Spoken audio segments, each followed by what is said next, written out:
Bueno, muy buenas tardes, bienvenidos a nuestra semilla agustiniana para este día, con la bendición del Señor para ustedes y cada una de sus familias. Seguimos este recorrido por el comentario al Sermón de la Montaña de San Agustín y vamos viendo cómo poco a poco Agustín va poniendo los presupuestos bíblicos, espirituales, existenciales, desde donde se construye el hacer y el quehacer de la vida cristiana, que decíamos al comienzo de nuestra transmisión hace ya algunos días, de que el Sermón de la Montaña es como la carta magna, es como la ruta de dirección que nos encamina a la construcción de una vida cristiana fundada en el Señor. Continúa Agustín con las imágenes bíblicas que nos van dando esas pistas para construir sólidamente la vida cristiana. Y continúa diciendo, con mucha coherencia continúa el Señor.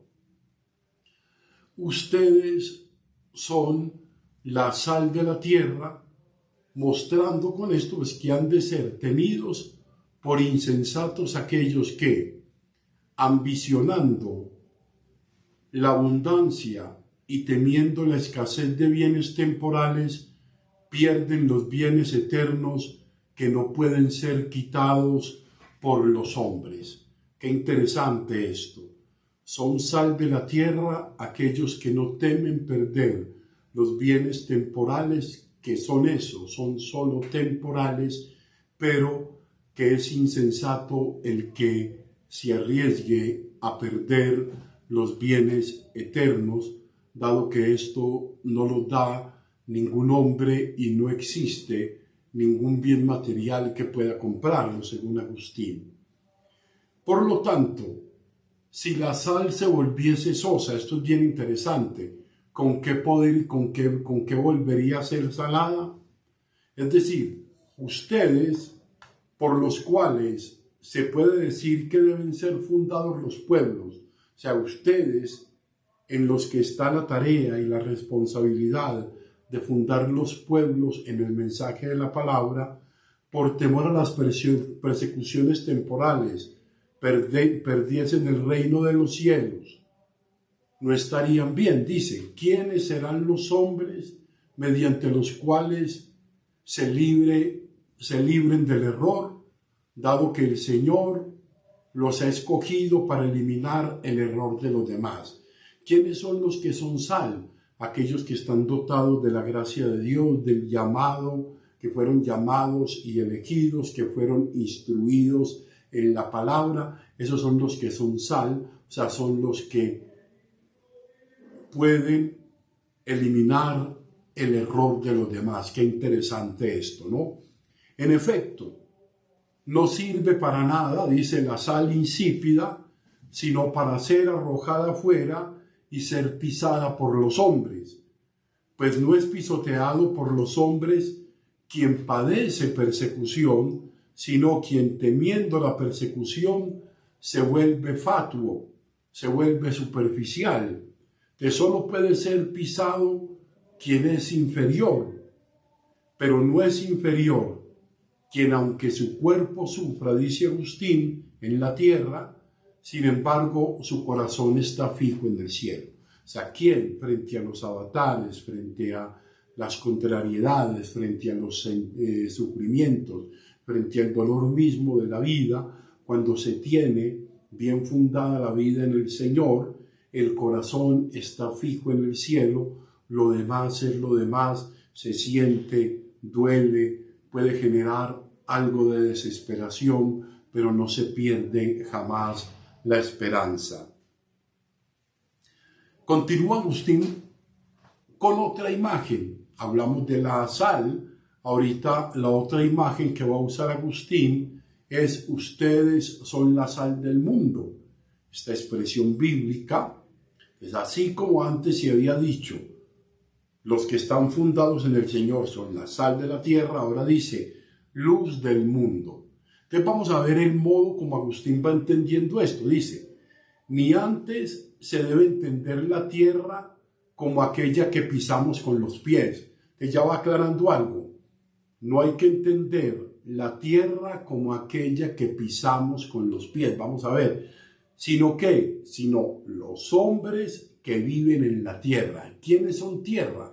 Los hombres que viven en la tierra, o también los pecadores, ya que el Señor ha enviado la sal apostólica para sazonarlos y extinguir su hedor. Qué interesante esto. Es un poco la sal de la tierra. ¿Dónde viene a caer esa sal de la tierra? Viene a caer a la tierra que es el pecador, a la tierra que es el que busca el camino. ¿Para qué? Para que con la sal, démonos cuenta, recordemos que la sal sirve para limpiar, para purificar, para conservar, entonces para extinguir su hedor. O sea, esa sal, esa luz que es la palabra, es la que viene a sanar, limpiar, purificar. Entonces, ni aquí por mucho se ha de entender cielo y tierra, sino los hombres que están en el mundo o aman el mundo, y los cuales el Señor ha enviado a los apóstoles para iluminarlos.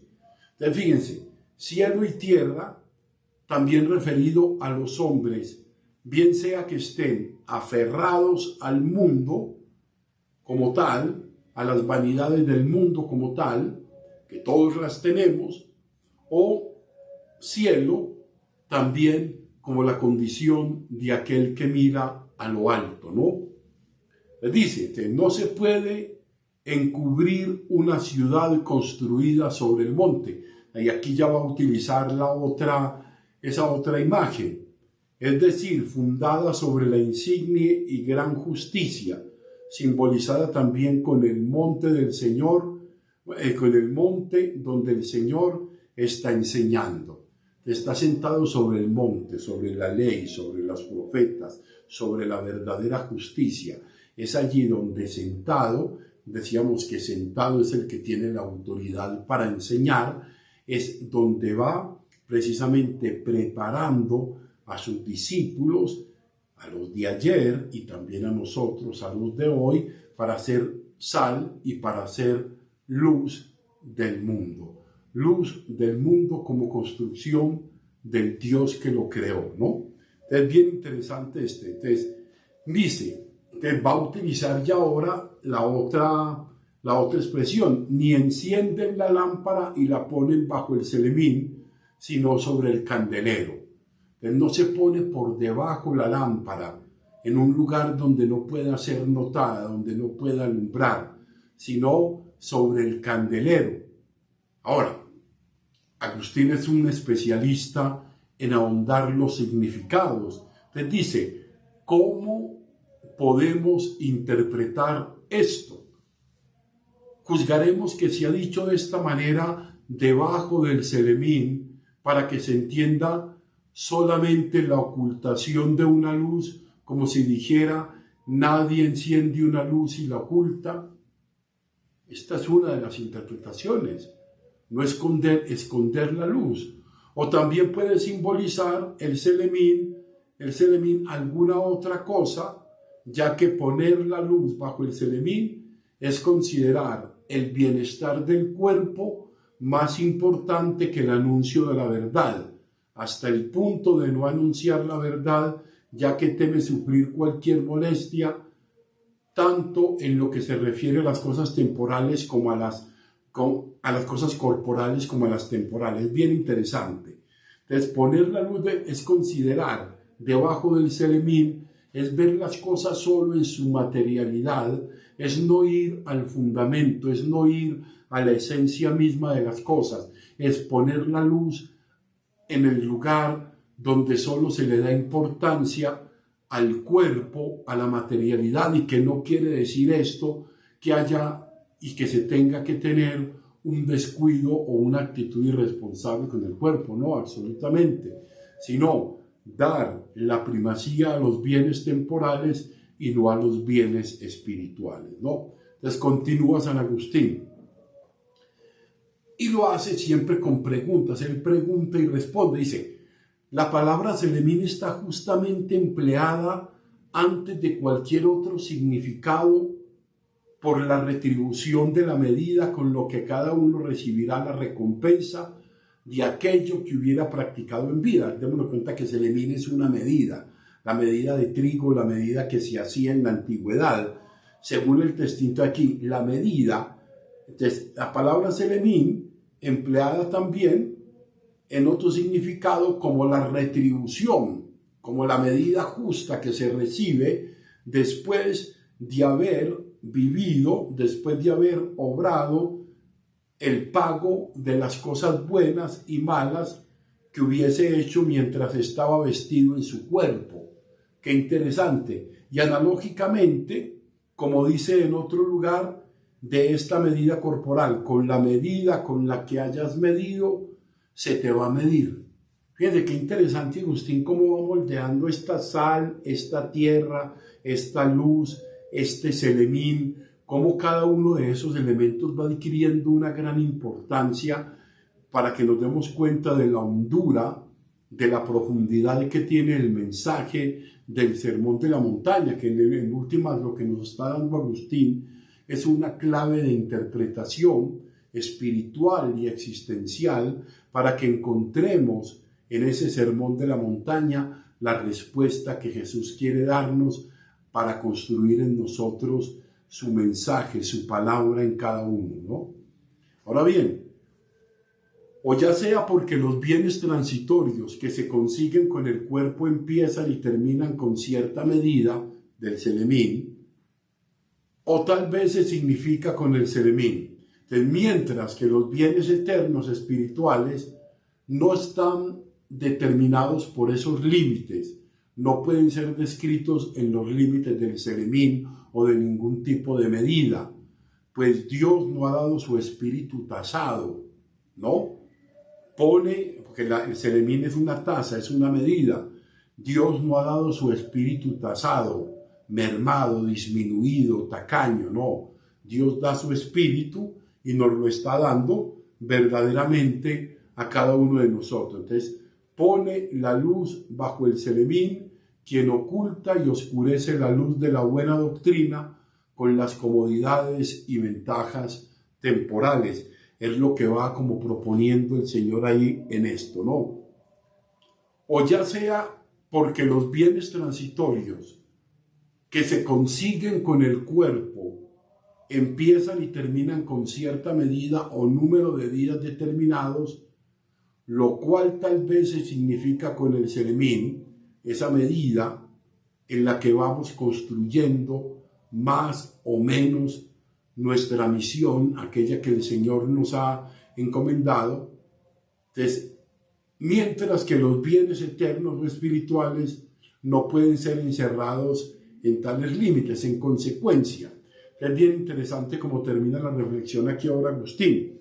En consecuencia, sobre un candelero colocó la luz el apóstol cuando dijo: peleo no como quien tira golpes al aire, sino que castigo mi cuerpo y lo esclavizo, no sea que habiendo predicado a los otros, venga yo a ser probado. Mas al decir, para que alumbre a todos los que están en la casa, juzgo por casa, ha de entenderse la morada, dicha de los hombres, es decir, el mundo. Es bien interesante, la morada entendida aquí como el mundo, el lugar donde Dios quiere morar, por lo que dijo más arriba: ustedes son la luz del mundo. Y también, si alguno quiere entender por casa el significado de iglesia, tampoco esto sería absurdo. Es habitar en la casa, habitar en la morada, es habitar en el mundo, es habitar en la iglesia, es habitar en el corazón, en el lugar donde el Señor quiere dársenos a conocer. Vamos a dejar por hoy aquí entonces, les vamos a ver un poco, a valorar un poco eso. ¿En qué medida somos sal, luz? ¿En qué medida esa luz que es Cristo en mí se transparenta en la misión, en el día a día de la vida, o en qué medida se oculta? Gloria al Padre, gloria al Hijo y gloria al Espíritu Santo. Amén.